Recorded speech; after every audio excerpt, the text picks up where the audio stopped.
देवदास और पारो की कहानी। देवदास एक अमीर परिवार का लड़का होता है, जबकि पार्वती पारो पड़ोस में रहने वाली लड़की होती है। दोनों बचपन से एक दूसरे को जानते हैं और बड़े होने पर उनका प्यार गहरा हो जाता है।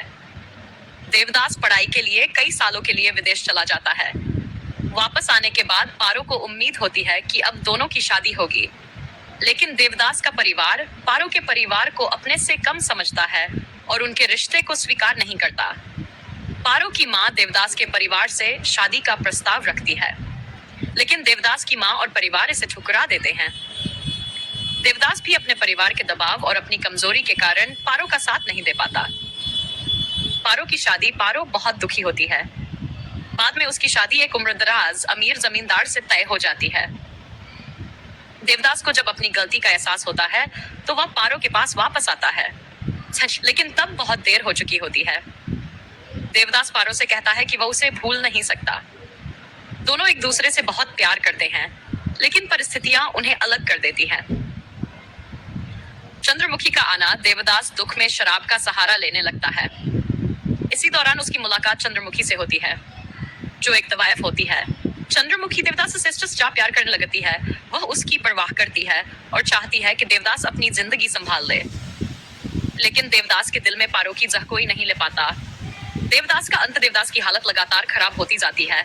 उसे एहसास होता है कि उसने अपने जीवन का सबसे बड़ा प्यार खो दिया है।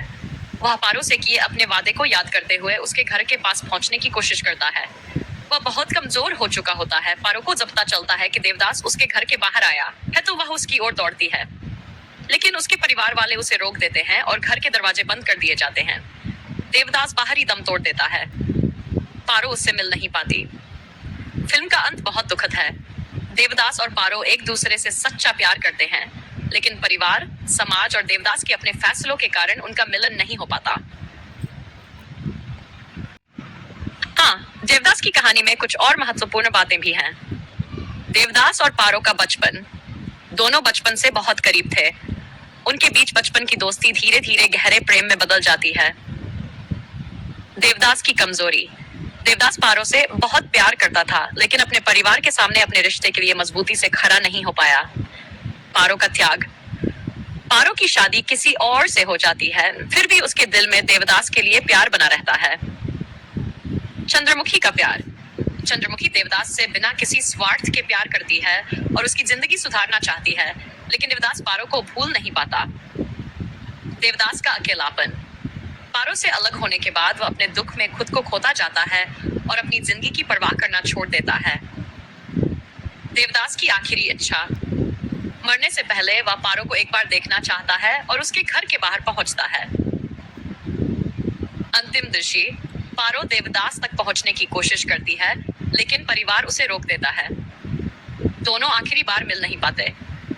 मुख्य संदेश। फिल्म बताती है कि प्यार के साथ सही समय पर लिए गए फैसले और अपने रिश्तों के लिए खड़े होने का साहस भी बहुत महत्वपूर्ण है।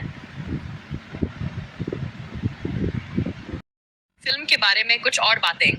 देवदास के किरदार के बारे में। देवदास बहुत भावुक और संवेदनशील इंसान है। वह पारो से बेहद प्यार करता है, लेकिन अपने परिवार और समाज के साज के सामने अपने प्यार के लिए दृढ़ता से खड़ा नहीं हो पाता। इसी वजह से उसकी जिंदगी धीरे धीरे बिखरती जाती है। पारो का किरदार। पारो आत्मसम्मान वाली, समझदार और मजबूत लड़की है। वह देवदास से सच्चा प्यार करती है, लेकिन जब देवदास उसके साथ खड़ा नहीं होता तो वह अपने परिवार की परिस्थितियों को स्वीकार करके शादी कर लेती है। चंद्रमुखी का किरदार। चंद्रमुखी देवदास के जीवन में उस समय आती है जब वह बहुत परेशान होता है।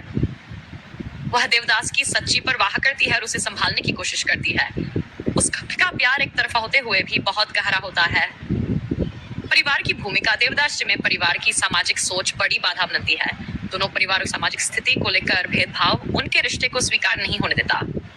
फिल्म की खासियत। फिल्में प्यार, परिवार, सामाजिक प्रतिष्ठा, त्याग और पछतावे जैसे विषय दिखाए गए हैं। इसकी कहानी शरत चंद्र चट्टोपाध्याय के प्रसिद्ध उपन्यास देवदास पर आधारित है। सबसे दुखद बात। देवदास और पारो एक दूसरे से प्यार करते हुए भी साथ नहीं रह पाते और फिल्म का अंत उनके अधूरे प्रेम के साथ होता है।